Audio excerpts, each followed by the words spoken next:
Welcome to our virtual tour. This is Green Mask. Green Mask has been here for 2.5 years, and I know I'm not supposed to play favorites, but he's one of my favorites because he's so cool. He's very handsome, as you can see, and his story is unbelievable.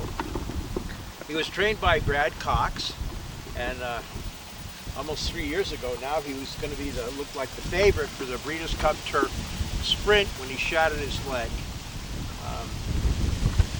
He shattered his left front leg, and I mean he shattered it.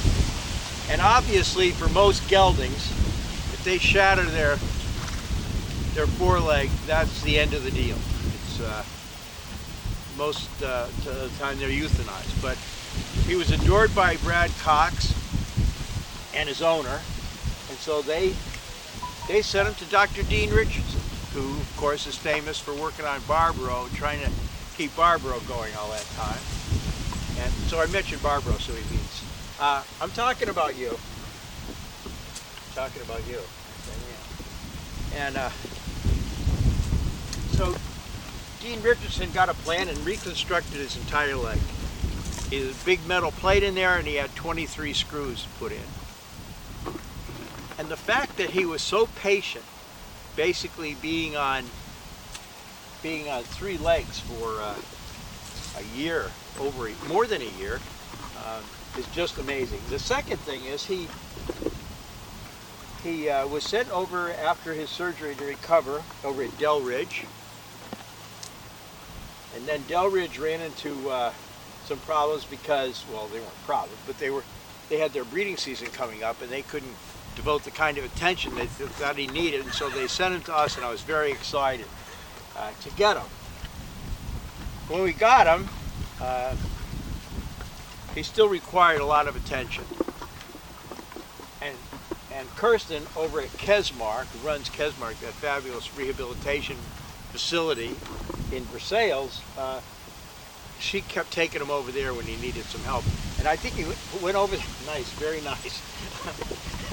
He went over there 18 or 19, 20 times, and she never charged us. And she helped put him back together. The people at Dell Ridge were great. And then everybody at the Park Equine Clinic, including Dr. Waldridge and Rhodes Bell and Dr. Park, were just, will you stop it? I've got the carrots here. Jeez. You can tell he's recovered. And he runs like the wind now. And he's a medical marvel. Dr. Richardson, of course, what they do now is they're so afraid that some of those metal plates might attract bacteria and germs that they, once the bone is set, they go back in and take out the metal so it won't get infected. And Dr. Richardson was doing that just a few weeks, I guess, before he was scheduled to have a knee replacements on both knees, and his knee gave out, and he did the last part of his extraction of the metal plates on the ground because he couldn't stand up, and he did it with a hammer and a chisel. And he stood there the entire time. Because you're so smart, right? Yeah, bite me. Bite me, huh? Because he's so smart.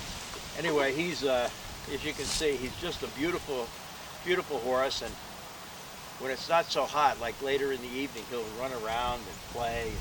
He still runs on that leg like he's ready to go back to the racetrack. So he is one of our favorites, right, Green Mask? Huh? Even though you're chewing my shirt. You want to see your hat? Look. It's your hat from Breeders' Cup. Look at it. What do you think? It's going to be a Santa Anita. You're going to win, but unfortunately, but you survived. You know why? Because you're so smart. He is so smart. I mean, you have to be a smart horse to survive the idea of a horse just standing still for a year and a half and virtually not being able to do anything but to do that. And now he's recovered and he's doing really, really good, as you can tell. He's the boss. Aren't you, buddy? Huh? And I should also mention, he was a great racehorse, of course. He didn't get into the Breeders' Cup because he wasn't. But he earned more than $1 million on the racetrack. And a great sprinter. I think he was in races in Meydan. He was in races in Hong Kong. He was in races here. He went all over the place. So I guess he got all his traveling done early in life, and now he just hangs out with us, right? Right?